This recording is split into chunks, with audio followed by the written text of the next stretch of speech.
우리가 계속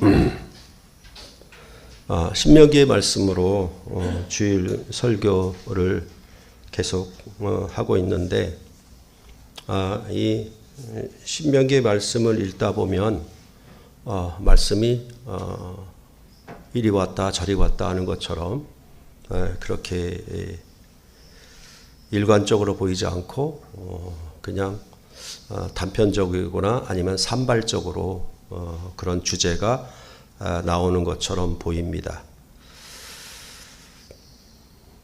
그래서 우리가 이 앞에 21장 10절로부터 14절은 전쟁 중에 포로로 사로잡힌 아리따운 여자를 아내로 삼는 경우를 얘기했고, 오늘 본문은 어떤 사람이 두 아내를 두었고 한 아내는 사랑하고 한 아내는 미워하였는데, 그 미워하는 아내에게서 장자가 났을 때 누가 장자의 권리가 있는가, 이 점에 대해서 얘기를 하는 것이니까 실상은 앞에 21장 10절로부터 14절과 오늘 본문 15절부터 17절이 전혀 동떨어진 아무런 상관관계가 없는 그런 주제들이 산발적으로 계속되는 것처럼 보이고 있을 것입니다. 그러나 우리가 이 두 본문의 주제들을 그렇게 서로 아무런 연결이 안 되는 관계가 없는 본문이 이어진다라고 이해해서는 곤란하고, 그 나름의 일관성이 있다라는 사실을 우리가 좀 생각을 해 보셔야 할 것입니다. 그래서 여기서 다루는 주제들은 앞에 있는 주제와 뒤에 있는 주제가 상관이 없는 것처럼 보여도 마치 꼬리에 꼬리를 물면서 발전되는 주제들로 연결되어 있다라고 할 수가 있습니다. 그래서 제가 성경 본문의 해석에 있어서 그 앞 본문의 끝이 뒷 본문의 맨 처음으로 가는 경우가 많다. 그래서 성경의 이런 문맥을 보게 될 때 이렇게 그 사슬 구조처럼 되어 있다라고 말씀을 드렸습니다. 그래서 앞에 사슬에 뒤에 사슬이 머리가 되는, 끝이 머리가 되는 것처럼 그렇게 되는 경우가 있다라고, 그렇게 이 성경이 그런 구조적 형태를 취한다라고 말씀을 드린 적이 있습니다. 그러니까 이것은 성경에 나타나는 족보 기록도 보면은 처음부터 한 족보가 끝인데, 끝에 나타나는데 그 맨 끝에 나타난 이름이 이제 새로운 처음이 되는, 머리가 되는 그런 식으로 성경 기록이 되어지고 있는 것을 봅니다. 그러니까 그런 사슬 구조가 꼬리에 꼬리를 무는 것인데, 근데 그것은 어떤 그 똑같은 주제를 나열한 게 아니라 그 끝에 있는 주제를 조금 더 발전시키는 방식으로 다음 내용이 전개된다라고 보시면 좋겠습니다. 그래서 지난 시간에도 신명기 19장부터는 제6계명인 살인하지 말라라는 것과 관계가 있는 주제들이 연속되어지고 있다라고 말씀을 드렸습니다. 그래서 도피성을 세우는 것도 고의로 살인하지 아니한 자가 어떻게 생명을 보존하는가, 그런 부분에 대해서 얘기를 했고, 그 다음에 전쟁 시에 적군과 싸울 때에 그런 전쟁 중에 얘기를 하고, 그 다음에 무죄한 자의 피를 흘렸을 경우에도 살인에 관한 주제와 연관이 있고, 전쟁 중에 포로를 아내로 삼는 경우도 전쟁을, 적군과 싸우는 것을 전제하고 있기 때문에 이는 살인과 같은 주제와 연결이 된다라고 말씀을 드렸습니다. 그래서 여러분께 계속 말씀드렸던 것처럼 이스라엘의 율법은 그들이 행하고 지켜서 살아야 할 율법은 크게 모법과 시행령 이렇게 구성된다라고 계속 말씀을 드렸습니다. 이에 대하여 어떤 구약학자는 뭐라고 얘기하냐면 그 모법을 원리법이라고 얘기를 하고 그 다음에 따르는 내용들을 세부법이라고 얘기를 합니다. 그러니까 원리가 세부적으로 더 확대해 설명해가는 방식으로 이 율법이 구성되어 있다라고 보고 있는 것입니다. 그러니까 서로 같은 말입니다.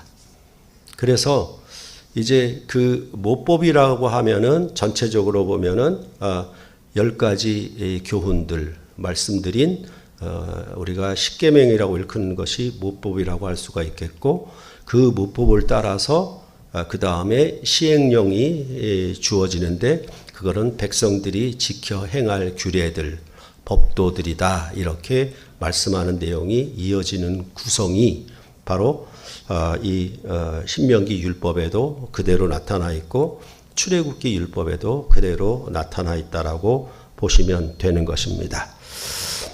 그래서 이제 그 모법이 있고 시행령이 있는데 그 시행령도 두 부분으로 나누면 경건 플러스 삶으로 되어 있다라고 말씀을 드렸고 그래서 하나님을 예배하는 삶 그리고 이웃 자기 백성과 사는 일반 백성으로서의 삶이 이렇게 두 가지로 연결되어 있는 겁니다.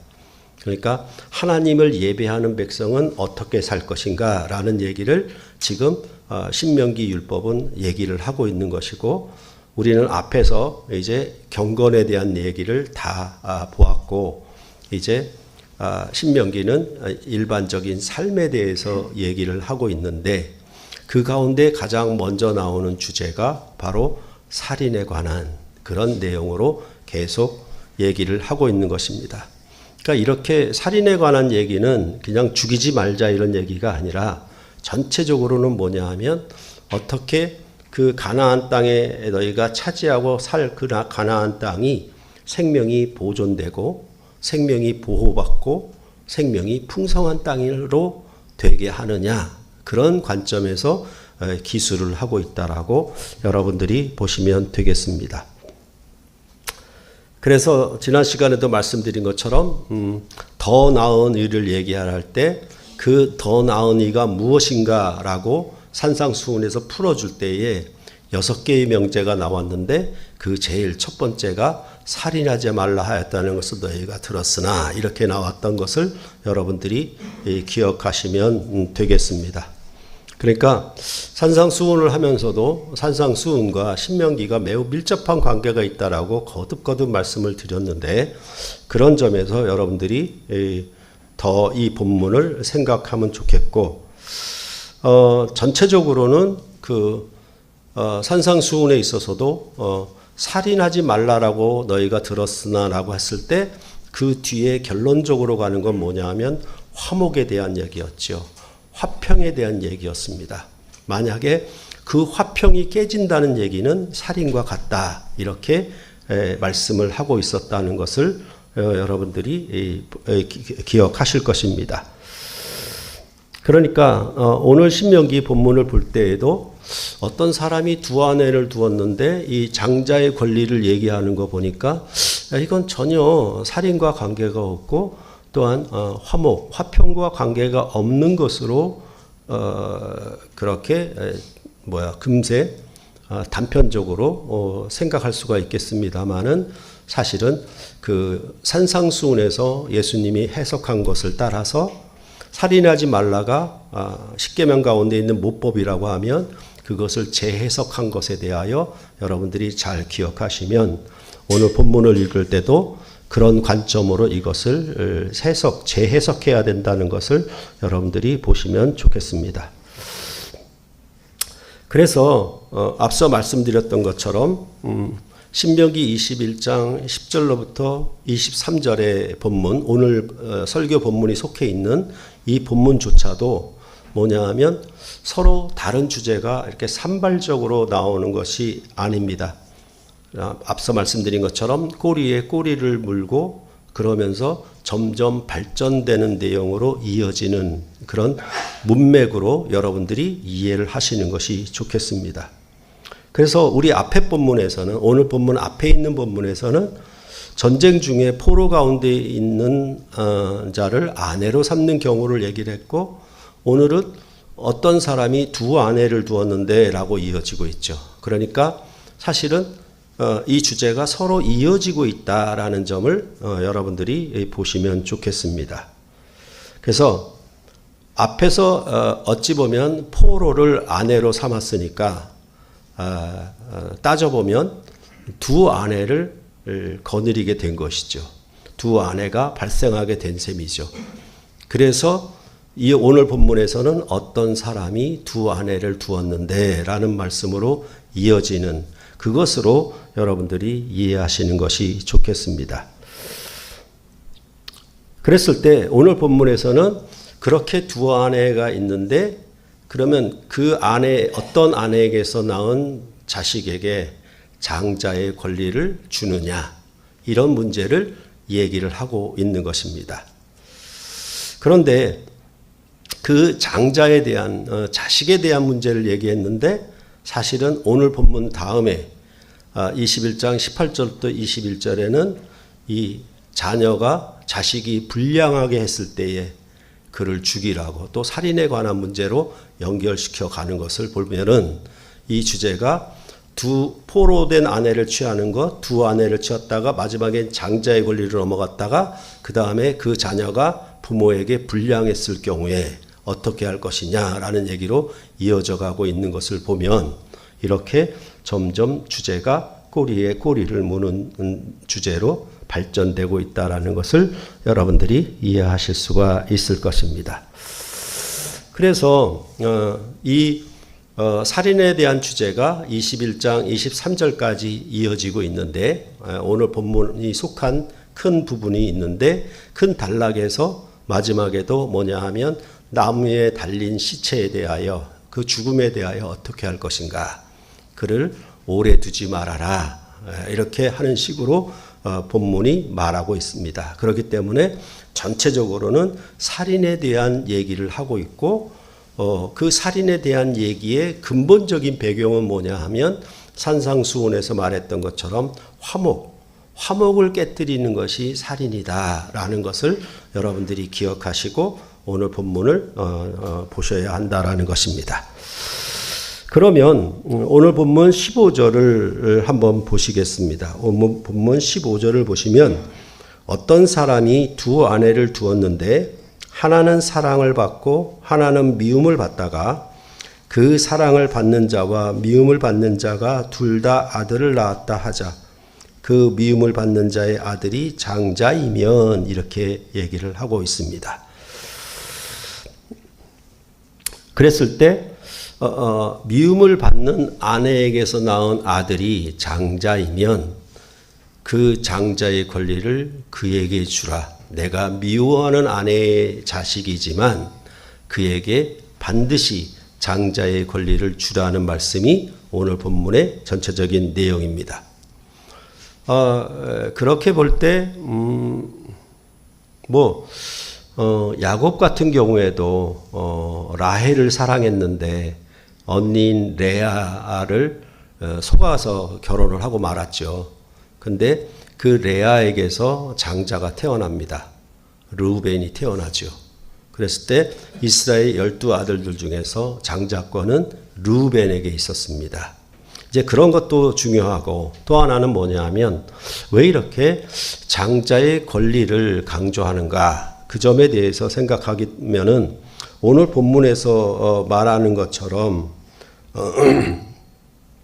그 17절에 보면 반드시 그 미움을 받는 자의 아들을 장자로 인정하여 자기의 소유에서 그에게는 두 몫을 줄 것이니 라고 말을 하고 있기 때문에 그렇습니다. 그러니까 장자에게는 두 몫을 주는 것, 두 배를 주는 거죠. 그렇죠? 그런 의미에서 이 장자의 권리가 매우 큰 것입니다. 그랬을 경우에 우리나라도 역시 마찬가지 아니었나요? 그렇죠? 남존 여비의 사상에 있어서 아들들에게만 재산을 상속하고 딸들에게는 자손을 상속을 하지 않다가 이제 거의 동등하게 되었고, 그 다음에 이제 맏아들에게만 2배를 주는 방식으로 되나요? 아니죠. 제가 알기로는 거의 n분의 1인 것 같아요. 자식이 셋이면 3분의 1씩 나눠 갖는 방식으로 그렇게 법이 조정된 것을 여러분들이 볼 수가 있습니다.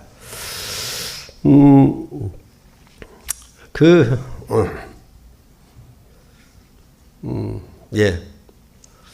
그럴 때에 이제 앞서 말씀드렸던 것처럼 창세기에도 이 장자권에 대한 싸움이 잘 나오는데 대표적으로 우리가 본다면 에서와 야곱입니다. 근데 이 에서와 야곱은 쌍둥이에요. 쌍둥이거든요. 그런데도 이 장자의 명분은 매우 중요했습니다. 그래서 우리가 오후에 배우고 있는 히브리서에서도 에서와 야곱의 이 장자 명분에 대해서 말하는 것을 볼 수가 있습니다. 그래서 히브리서 12장 16절로부터 17절입니다. 다시 한번 보실까요? 히브리서 12장 16절로 17절입니다. 히브리서 12장 16절로 17절. 함께 읽겠습니다. 음행하는 자와 혹 한 그릇 음식을 위하여 장자의 명분을 판 에서와 같이 망령된 자가 없도록 살피라. 너희가 아는 바와 같이 그가 그 후에 축복을 이어받으려고 눈물을 흘리며 구하되 버림바가 되어 회개할 기회를 얻지 못하였느니라. 그러니까 형 에서가 배가 고파서 이 장자의 명분을 중시하지 아니하고 야곱의 꾀에 빠져가지고 팥죽 한 그릇에 장자의 명분을 넘겼거든요. 나름대로 거래가 이루어졌는데 그 팥죽 한 그릇에 장자의 명분을 판단한 것은 너무 이것은 경제적인 거래가 아닌 셈이죠. 그렇죠? 아주 조그만 것에 큰 것을 잃어버린 그런 에서의 얘기를 했고, 에서는 그 장자의 명분을 되찾고자 별 수단을 다 썼어도 되찾지 못했다라고 창세기에서는 말해주고 있습니다. 그래서 이러한 장자의 명분은 일종의 나라로 보면은 왕자의 난과 같다. 장자가 왕위를 계승하는 것이기 때문에 그 장자의 명분을 얻는다라고 하는 것은 왕권을 얻는 것이기 때문에 여기서 말하는 두 목보다는 훨씬 더 큰 의미를 갖는 것이고 매우 중요하겠죠. 그래서 그 장자의 명분을 야곱의 꾀에 속아서 빼앗긴 이 에서는 야곱을 죽이려고 했었죠. 그러니까 어떻게 됩니까? 장자의 권리로 인해서 살인 문제가 등장하게 되는 것입니다. 그러니까 장자의 권리만이 아니라 전체적으로는 살인하지 말라라고 하는 주제가 이 장자의 명분에 들어가 있다라는 것을 여러분들이 아실 수가 있는 것입니다. 그래서 이 장자의 권리를 과연 어떤 자식에게 줄 것인가를 말하고 있는데 16절을 다시 보면 자기의 소유를 두 아들들에게 기업으로 나누는 날에 그 사랑을 받는 자의 아들을 장자로 삼아 참 장자 곧 미움을 받는 자의 아들보다 앞세우지 말며라고 말하고 있습니다. 그래서 17절에 이어 말하기를 반드시 그 미움을 받는 자의 아들을 장자로 인정하여 자기의 소유에서 그에게는 두 몫을 줄 것이니 라고 말을 하고 있는 것입니다. 그리고 왜 그렇게 해야 하는가에 대해서 17절 후반절에서는 그는 자기의 기력의 시작이라 장자의 권리가 그에게 있음이니라 라고 말하고 있습니다. 그래서 미움을 받는 아내의 자식이더라도 먼저 낳았다라고 하면 반드시 그 장자에게 권리를 주어라. 그래서 두 몫을 주어라. 이렇게 본문은 말을 하고 있는 것입니다. 이러한 장자의 권리는 아까도 잠깐 말씀을 드렸지만은 야곱이 낳은 12아들들 가운데 장자였던 르우벤에게 야곱이 축복하는 내용을 보면 오늘 이 기력의 시작이다. 이렇게 말하는 부분을 좀 더 잘 이해할 수가 있을 것입니다. 창세기 49장 3절로 4절을 또 보겠습니다. 창세기 49장 3절로 4절입니다.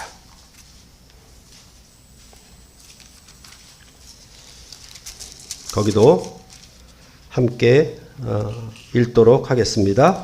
르우벤아 너는 내 장자요 내 능력이요 내 기력의 시작이라.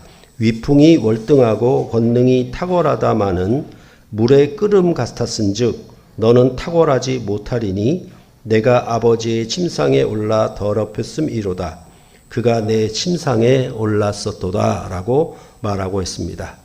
그러면 내 기력의 시작이라는 말을 뭐라고 얘기하냐면 위풍이 당당하고 권능이 탁월하다. 이게 바로 기력의 시작을 풀이해 주는 말입니다. 그런데 르우벤은 장자였기는 하지만은 그 장자로 기업을 상속하지는 못했습니다.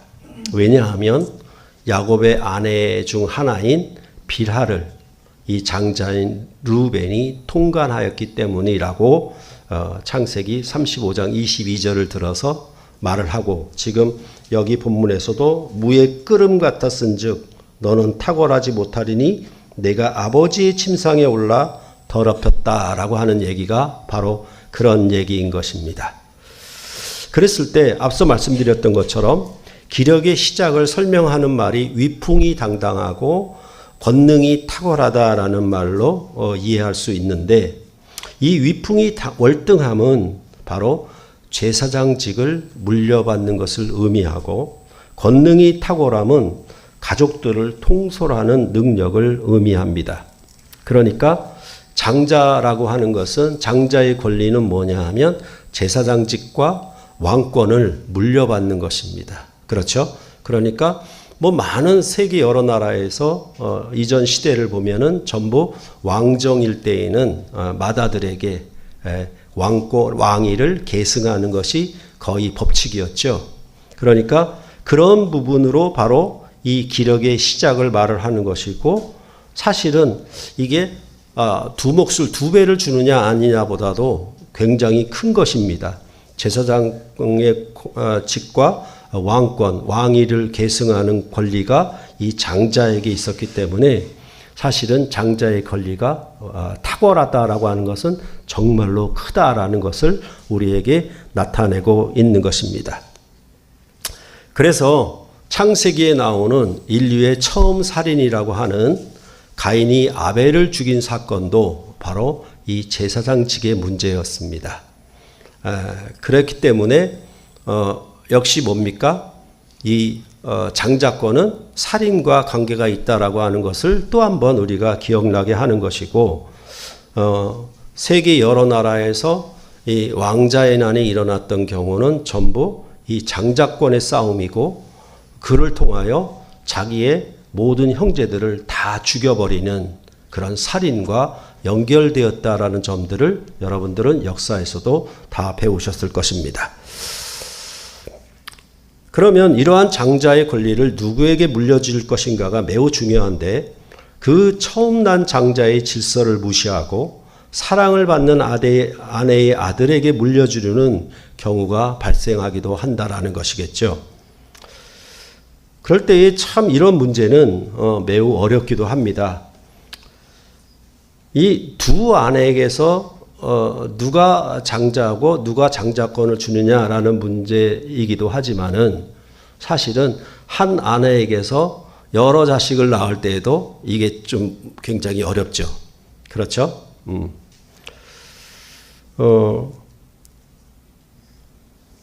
저도 참 이게 어렵죠. 그죠?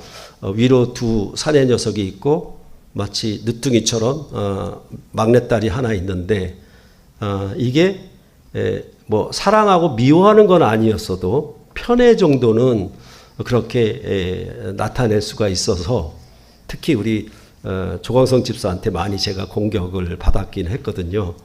그래서 왜 막내딸에만 너무 잘해주느냐, 우리에게는 뭐냐, 이런 얘기를 하고 있고, 요즘에도 또 그래요. 요즘에도 뭐냐 하면 이제 예림 자매가 운전을 배웠기 때문에 제 차를 누가 가지고 가느냐 이 점에 대해서 집사람이 경계를 합니다. 이러다가는 두 아들 녀석이 화를 낼 겁니다. 자기들도 쓰고 싶어 하는데 막내딸에게 너무 차를 줘서는 안 됩니다. 이렇게 얘기를 하죠. 그러니까 이게 어찌 보면은 좀 인지상정이잖아요. 그렇죠? 한 아내에게서는 자녀들에게도 그런 편애가 발생을 할 수가 있다라는 것이고, 이것을 조정하는 것이 사실은 매우 어렵습니다. 어찌 보면은 인간적인 감정 때문에 그렇게 되기도 하는 것입니다. 그런데 앞서 말씀드린 것처럼 부모로서 이런 자식들과의 어떤 편애 아니면 이렇게 차별이 발생하게 되면 그것은 살인을 일으키게 되는 그런 경우가 되기도 하는 것입니다. 그래서 결국은 뭐냐 하면 산상수훈에서 말했던 화목이 깨진다는 얘기입니다. 가족 공동체로서의 화목을 깨게 하는 그런 일들이 바로 이 장자의 권리를 누구에게 주느냐. 그랬을 때 내가 사랑하는 아내의 자식에게 주느냐, 내가 미워하는 아내의 자식에게 주느냐라고 했을 때, 만약 내가 내 감정대로 움직여서 미워하는 자녀에게는 장자임에도 불구하고 장자의 권리를 주지 않고 사랑받는 아내의 자녀에게 장자의 권리를 준다라고 하는 것은 결국은 살인을, 화목을 깨게 하는 그런 경우가 생긴다라는 얘기입니다. 이것은 사실 뭐냐 하면 이 재산 상속에 대한 문제는 뜨거운 감자와 같아서 평소에는 형제끼리 괜히 우애가 넘치는 것처럼 보여요. 근데 아버지가 돌아가셔서 재산 상속을 하려고 하는 문제가 터지게 되면 그렇게 순한 자녀가 그렇게 무서운 자녀가 되는 경우가 발생하기도 합니다. 이게 재산 상속에 대한 문제거든요. 그래서 정말 아주 부끄럽고 치졸한 싸움이 그 자녀들 간에 발생을 하기도 하기 때문에, 더군다나 그 형제의 의를 끊기까지 가는 것이니까 그것은 결국 죽음이고 살인의 관계까지 나아가게 되는 것이죠. 그래서 계속해서 말씀드렸던 것처럼 이런 문제는 비단 살인에 관한 어떤 육체적인 살인에 관한 문제가 아니라 화목을 깨는 문제로 발전되고 있다는 점을 여러분들이 잘 이해하실 수 있을 것입니다. 그랬을 때 오늘 본문의 말씀은 이렇게 내가 인간적으로 사랑을 받는 아내의 자녀에게 장자의 권리를 주는 것, 그리고 미움을 받는 아내의 자녀가 장자인데도 불구하고 그에게 주지 않는 것, 이렇게 하지 말라라는 겁니다. 그래서 반드시라는 말을 그렇게 딱 붙여놓고 있습니다. 반드시 바로 장자로 태어났으면 내가 미워하는 아내의 자녀라 할지라도 그에게 장자의 권리를 주라. 왜냐하면 이 장자는 내 기력의 시작이기 때문이다. 그렇게 본문은 말을 하고 있는 것입니다. 그러니까 오늘 본문 자체로만 본다면 뭐라고 얘기하냐면, 이 어떤 인간의 개인적인 감정이 가족 공동체의 질서를 해치지 말라라는 의미로 우리는 이해할 수가 있을 것입니다. 그러나 오늘 이 신명기의 가르침은 어디까지나 자기 백성 이스라엘 백성 가운데 장자의 권리를 바른 질서를 따라 행하라고 하는 것에 불과합니다. 사랑을 받는 자와 미움을 받는 자의 경우는 이제 유대인과 이방인의 관계에서도 발생할 수가 있습니다. 다시 말해서 가정의 범위에서만이 아니라 민족의 범위에서도 발생할 수 있다라는 사실입니다. 그리고 어느 민족이 과연 하나님 나라의 장자 권리를 받을 수 있는가, 가질 수가 있는가에 대한 문제도 역시 발생하기도 할 것입니다. 이 문제에 대하여 베드로 사도가 이방인이었던 고넬료의 가정에 방문하여 일어났던 사건을 우리가 다시 볼 필요가 있습니다. 사도행전 10장 34절로 36절입니다. 오늘은 성경은 좀 부지런히 찾으십시오. 사도행전 10장 34절로 36절입니다. 한 절씩 교대로 읽겠습니다. 34절로부터 36절. 베드로가 입을 열어 말하되 내가 참으로 하나님은 사람의 외모를 보지 아니하시고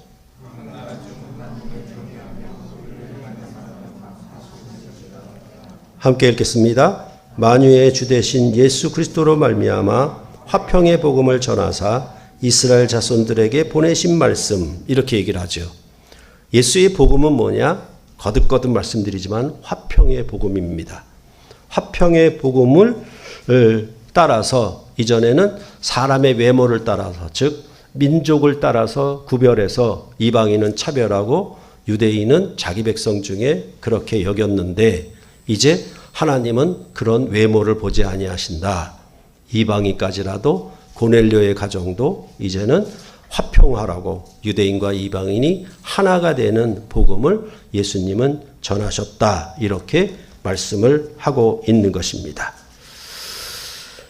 그렇게 봤을 때 역시 이렇게 이야기를 하면 우리는 여전히 또 산상수훈에 살인하지 말라가 왜 제일 처음에 나왔는가? 그것은 바로 예수님의 복음이 화평의 복음이기 때문에 이 살인하지 말라를 화목으로 이끌어 가서 가장 중요하게 앞세우고 있다라는 점을 여러분들은 이해하실 수가 있는 것입니다. 그럴 때 오늘 신명기의 말씀은 이스라엘 백성으로 하여금 일반적으로 공과 사를 구분해야 한다는 가르침을 갖고 있는데, 이러한 가르침을 장자의 권리라고 하는, 즉 아버지가 아들에게 재산권을 물려주는 그런 상속의 문제로 여기서 이야기를 하고 있는 것입니다. 그러니까 공과 사를 구분해라 이렇게 얘기하는 게 아니라 언약 공동체, 즉 한 가족에서 내가 사랑하는 아내에게 자식에게 줄 것이냐, 미워하는 아내의 자식에게 줄 것이냐라고 했을 때 이건 가족 관계잖아요. 언약 공동체인데 이 언약 공동체에서 무슨 얘기를 하냐면 공과 사를 얘기하는 방식이다 이 말이에요. 이렇게 오늘 본문은 얘기를 하고 있습니다. 그런데 교회는 이러한 구약의 육신의 가족 공동체가 아니거든요. 영적인 공동체고 하늘 가족 공동체여서 우리가 마가복음을 통해서 배웠던 것처럼 누가 내 어머니고 내 자녀들인가, 내 자식 형제들인가라고 하시면서 예수님은 둘러앉은 자들에게, 그렇죠? 인사이더, 아웃사이더를 제가 얘기를 했었죠. 그래서 교회는 새로운 가족 공동체를 이룬다라고 말을 해서 이 땅에 존재하는 육신과 혈통을 따른 가족 공동체가 아니다. 이제는 그리스도의 피로 묶인 하늘 아버지를 한 가족으로 하는, 아버지로 부르는 형제 자매로 새로운 가족 공동체를 구성하고 있다라고 거듭거듭 말씀을 드렸습니다. 그렇기 때문에 사실은 여기서 누구는 사랑하고 누구는 미워하고 조차 그런 관계가, 그런 일이 발생할 수가 없다라는 얘기입니다. 그렇기 때문에 교회 안에서는 더군다나 당파와 분쟁을 매우 경계를 하고 있고, 그 점에 대해서 고린도전서는 심각하게 사도 바울이 고린도 교회를 향하여 책망을 하고 있는 것입니다.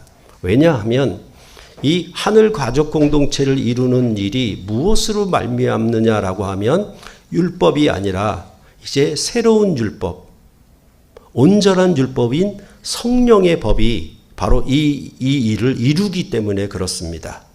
예수님의 화평의 복음의 사역을, 그것을 이루는 게, 그것을 완전케 하는 게 뭐냐 하면 성령을 따라 사는 거예요. 율법을 따라 살면은 이 자기 가족 공동체에서 유대인 안에서만 그치겠지만 이제 성령이 임하면은 천하 만민이 유대인과 이방인이 하나가 되는 새로운 질서와 새로운 하늘 공동체 개념이 임하는 거거든요. 그러니까 성령의 법으로 통치할 때에는 이 성령 안에서 어떤 일이 발생하냐면 분리와 차별을 일으키는 것이 전혀 나타나지 않는 것입니다. 온전히 화평과 화목을 이루는 그런 질서, 그런 나라로 이루어 가도록 이 성령의 법이 통치한다라는 겁니다. 그것이 바로 갈라디아서에서 분명하게 나타내주고 있는 것입니다.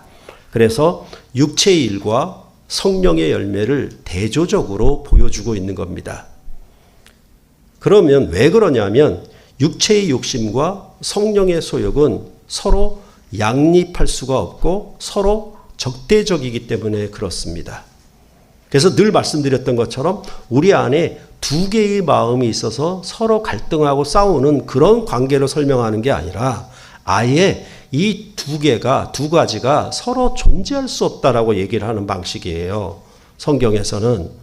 그러니까 갈라디아서 5장 17절에 보면은 육체의 소욕은 성령을 거스르고 성령은 육체를 거스른다.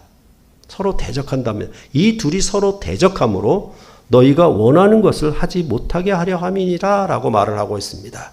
그래서 이제 이전에는 예수를 믿고 성령을 받고 세례된 백성이 되기 전에는 육체의 욕심을 따라서만 살았거든요. 그런데 이제 성령 세례로 말미암아 성령으로 살았고 성령으로 행하는 새로운 피조물, 새 삶이, 거듭난 삶이 시작된 거예요.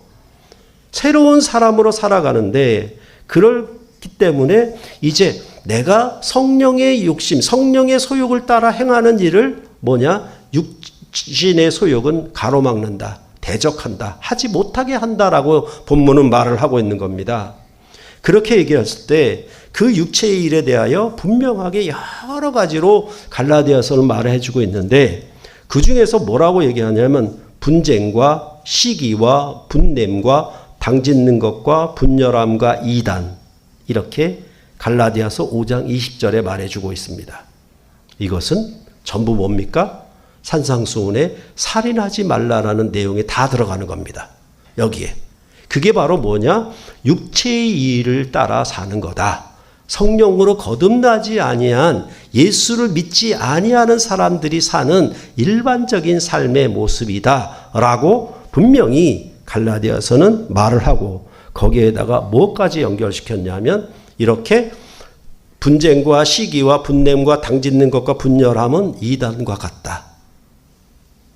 이렇게 말을 하고 있는 것입니다. 그래서 앞서 말씀드린 것처럼 장자의 권리는 이 다스림, 그렇죠? 권능이 탁월하다라고 말을 했던 것처럼 이 장자의 권리는 교회의 직분자들에게 더욱더 명심해야 될 귀한 말씀인 것입니다. 목사가 사랑하는 성도, 미워하는 성도로 성도들을 이분화시켜서 대해서는 절대로 안 됩니다. 인간적으로 목사에게 잘해주는 성도에게 마음이 끌리는 것이 사실이죠. 그렇지만 성령의 역사는 그런 방식으로 나타나지를 않는다라는 것입니다. 왜냐하면 우리 주님은 의인을 부르러 온 것이 아니라 죄인을 부르러 오셨다라고 말씀을 하고 있기 때문에 그렇습니다. 그렇다고 해서 목사가 미워하는 성도가 죄인이라는 뜻은 아닙니다. 그 원리, 예수님이 죄인을 부르러 왔지 의인을 부르러 오지 않았다라는 이 원리를 우리가 잘 생각하고 목사 아닌 모든 직분자들이 다 이것을 명심해야 한다라는 사실입니다. 그래서 죄인을 불러서 마음에 안 드는 사람을 이전 같으면 이방인을 멸시하고 차별했는데 그 이방 죄인을 위하여 예수님은 부르러 오셨고 그들을 위하여 십자가에 죽으신 것이거든요. 그렇게 해서 하나님과 화평케 한 그 그리스도의 사역을 우리가 다 뒤따라가야 되는 거죠. 그러니까 제가 계속 마가복음 8장 34절을 얘기하면서 누구든지 나를 따라오려거든 자기를 부인하고 이 말 속에는 뭐가 있냐면 육체의 소욕을 구하지 말아라. 자기 십자가를 지어라. 그 말은 뭐냐 하면 성령의 인도함을 받아라서 그 다음에 나를 따를 것이니라는 말과 같은 말인 것입니다. 왜냐하면 사람은 태어나서부터 자기와 자기의 감정을 가장 중요시하고 누구를 사랑하는가, 누구를 미워하는가에 대한 그 감정을 따라서 살아가기가 너무 쉽기 때문에 그렇습니다. 그것은 우리가 아예 본래부터 타고나는 겁니다. 그런데 그리스도 안에서 성령이 주어지면 그 정과 욕심, 즉 육신에 속한 자는 죽어버리고 이제 그리스도 안에서 새로운 사람이 살아나서 부활의 권세로 말미암아 새로운 욕심과 새로운 바람으로 살아가게 된다라고 성경은 분명히 말씀을 하고 있기 때문입니다. 그렇기 때문에 항상 죄인을 불러 하나님과 화평케 한 이 화평의 복음을 우리가 안다라고 하는 것이 바로 예수를 믿었기 때문에 아는 것이고, 예수를 믿었기 때문에 성령이 온 것이고, 성령이 와서 우리는 어떤 사역을 하게 되냐 하면 이처럼 서로 사랑하는 자와 미워하는 자의 어떤 감정, 그것을 따라서 움직이는 것이 아니라 교회의 공동의 질서, 그것을 따라 살도록 되어 있다라고 말을 하고 있는 것입니다. 그래서 우리는 항상 은연중에 자기가 좋아하고 사랑하는 자들과 함께 하려 하고, 자기가 좋아하지 않고 심지어 미워하는 자들과는 전혀 함께 하려고 하지 않는 것, 그것이 우리는 항상 육신의 소욕으로 살아가게 되어 있는 거예요.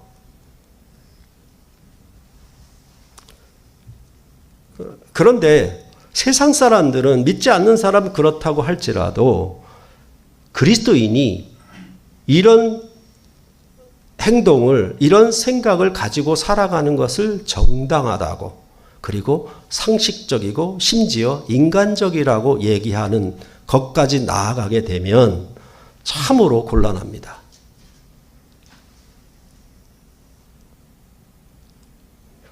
그랬을 때 항상 성령이 임한 자들은 그것과 정반대로 둘이 양립할 수 없기 때문에 새로운 것을 추구하고 나아가게 되어 있다는 것입니다. 그것은 바로 자기랑 가까이 하지 않는, 어찌 보면은 낮은 자들이라고 할 수 있고 어려운 자들이라고 할 수 있는 분들과 더 가까이 하는 것으로 나타나고 있다는 것입니다. 이번에 이재명 정부에서 여러분들이 잘 알고 있는 박진영 씨를 거의 장관급으로 초대해서 강요에 앉혔습니다. 그때 일화가 뭐냐 하면 대통령 비서실장이 이 박진영 씨를 찾아가서 권했습니다. 이 자리를 줄 테니 합류해라. 그러니까 박진영 씨가 뭐라고 그랬냐면, 나는 이런 것이 해결되지 않으면 거기 합류하지 못하겠다. 그래서 두 번째 나가니까 또 이런 것이 해결되지 않으면 못하겠다. 이것을 여러 번 계속한 거예요. 근데 그 비서실장이 계속 박진영 씨를 만나서 자기가 문제로 제기했던 걸 해결하고 와서 얘기를 하고, 또 두 번째 문제를 제기하면 해결하고 와서 제기하고, 그래서 박진영 씨 마음이 녹아졌다는 거예요. 나는 절대로 정치에 안 나갈 거야. 나는 자기는 딴따라로 살아갈 거라고 그렇게 다짐했던 것들이 완전히 무너졌다는 거예요. 이게 뭐냐 하면 바로 서로 화평하게 하는 비밀을 정치가인 대통령 비서실장도 알고 있다라는 사실입니다. 어찌 보면. 그렇죠? 그런 부분들에 대해서 우리가 오후에 다루고 있는 히브리서 12장 14절로부터 16절을 또 한번 보도록 하겠습니다. 히브리서 12장 14절로부터 16절입니다.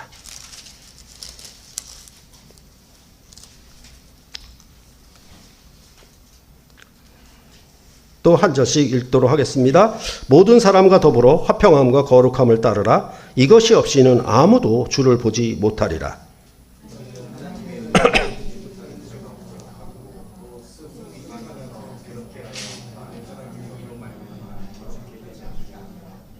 함께 읽겠습니다. 음행하는 자와 혹 한 그릇 음식을 위하여 장자의 명분을 판 에서와 같이 망령된 자가 없도록 살피라. 그러니까 여기에 모든 사람이라고 하는 것은 사랑하는 사람만 모든 사람에 포함되고 미워하는 사람은 제외된 게 아닙니다. 여기에 모든 사람, 즉 유대인과 이방인이든 누구든지 모든 사람과 화평함과 거룩함을 쫓아라. 그렇게 얘기를 하고 있고, 이것이 없이는 아무도 주를 보지 못하리라. 아무도 하나님을 예배할 수도 없고 하나님을 만나는 자리에 갈 수도 없다. 이렇게 말하고 있는 것입니다. 즉 하나님과의 생명의 교제가 단절되어서 넌 죽은 거야. 이런 말을 하고 있는 겁니다. 그러면서 뭐라고 얘기하냐면 모든 사람과 더불어 화평하고 거룩을 따르는데 어떻게 하느냐. 너희는 하나님의 은혜에 이르지 못하는 자가 없도록 하고 또 쓴뿌리가 나서 괴롭게 하여 많은 사람이 이로 말미암아 더럽게 되지 않게 하며 음행하는 자와 혹 한 그릇 음식을 위하여 장자의 명분을 판 에서와 같이 망령된 자가 없도록 살펴라. 주의를 돌아봐라. 이 말의 의미는 뭐냐 하면 사랑하는 자가 있느냐 미워하는 자가 있느냐 거기를 떠나서 그냥 육신의 소욕은 그냥 나만을 위해서 얘기를 하고 나 혼자만 평안하고 나 혼자만 안식하고 나 혼자만 기쁨을 추구하는 것이 아니라 모든 사람과 화평함과 거룩함을 쫓아야 되는데 그러려면 어떻게 하느냐.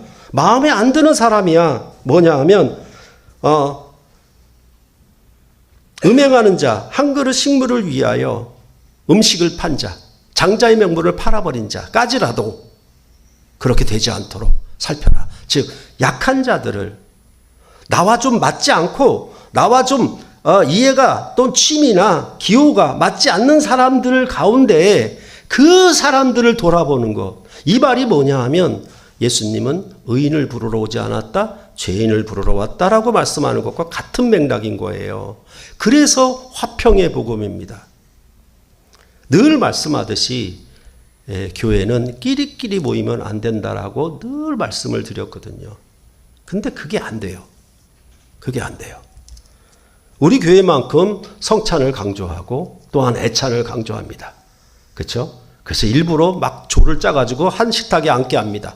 그 말은 뭐냐 하면 서로 화평하라는 얘기거든요. 근데 밥 먹으면서 한마디도 얘기를 안 합니다.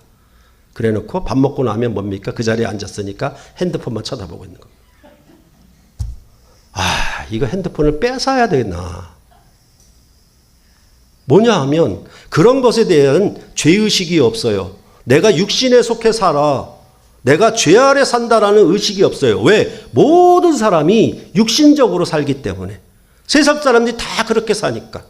그래서 정말 그리스도 안에서 하나님의 말씀으로 교제하는 주일 오후 시간과 같은 교제를 세상에서는 한마디도 할 수도 없고 할 수 없었으니 여기 와서라도 누리고 식탁 교제라도 누리는 거거든요. 그러면 어떻게 해야 되냐 하면 이번 달에 1년 조원이 됐구나. 식탁 조원이 됐구나라고 하면 뭡니까? 대통령 비서실장이 되라는 말이에요. 저 사람하고 나는 친하지 않는데 가까이 하지 않아서 잘 모르는데 그러면 이번 주 식탁에 가면 저 사람의 문제를 내가 어떻게 해결해주고 그 사람을 어떻게 맞춰줄까를 생각하고 와야 되거든요. 아니에요. 밥 먹어서 앉으라고 그랬으니까 그대로만 하는 겁니다. 그래 놓고 핸드폰 쳐다보는 겁니다.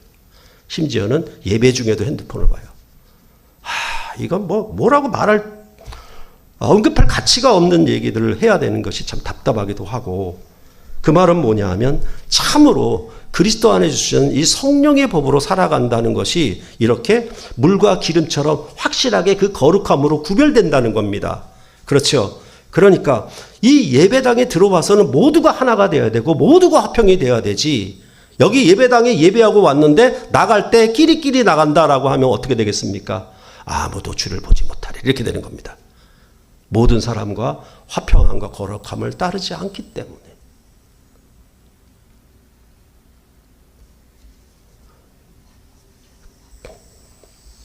그렇기 때문에 사실은 뭐냐 하면 구약의 장자는 두 몫을 받는 거예요. 더 부자가 되는 셈이죠. 더 권리가 많아지는 셈이죠. 근데 신약의 장자는 그 섬김이 낮은 자를 어렵고 연약한 자를 돌아본 섬김이 두 몫이 되는 거예요. 그게 신약의 장자예요. 예수님이 그렇게 사셨거든요. 예수 그리스도의 복음을 믿고 내가 예수님을 따라 산다라고 하면 내 마음에 안 맞고 내 기호와 취무와 내 주제와 내 삶과 내 형편과 환경과 조건에 안 맞는 사람들과 모든 사람으로 더불어 화평함과 거룩함을 쫓으라. 그렇지 않으면 서로의 관계는 살인의 관계다. 왜? 화목하지 않으니까. 그것을 세상 사람들은 몰라요. 모르니까 그냥 살아가는 방식대로 각자가 개인이 이렇게 가버리는 겁니다. 그러나 우리가 하나님을 예배하고 성령 안에서 구원함을 받은 성령으로 새 사람이 되었으면 어떻게 해야 됩니까? 일주일간 여러분의 삶만 열심히 살다가 오게 되면 너를 위해서 한 거죠. 이웃을 위해서 한 거 아니죠. 그렇죠? 그래서 그 부분을 우리가 항상 생각을 해야만 합니다. 이게 어렵습니다. 십자가를 지는 거예요. 그러니까 나하고 안 맞아요. 그 안 맞는 부분을 우리는 채워지고 해결해서 하나로 만드는 일에 우리는 믿음의 경주를 하고 있는 겁니다. 그게 선한 싸움이에요. 그 싸움을 여러분들이 반드시 이기셔야 하고 저도 마찬가지고 교회의 직분자들도 자기가 좋아하는 사람만 더 좋아하고 자기가 싫어하는 사람 더 미워하고 이래서는 절대로 교회 공동체가 이 세상에 존재할 필요가 없는 것입니다.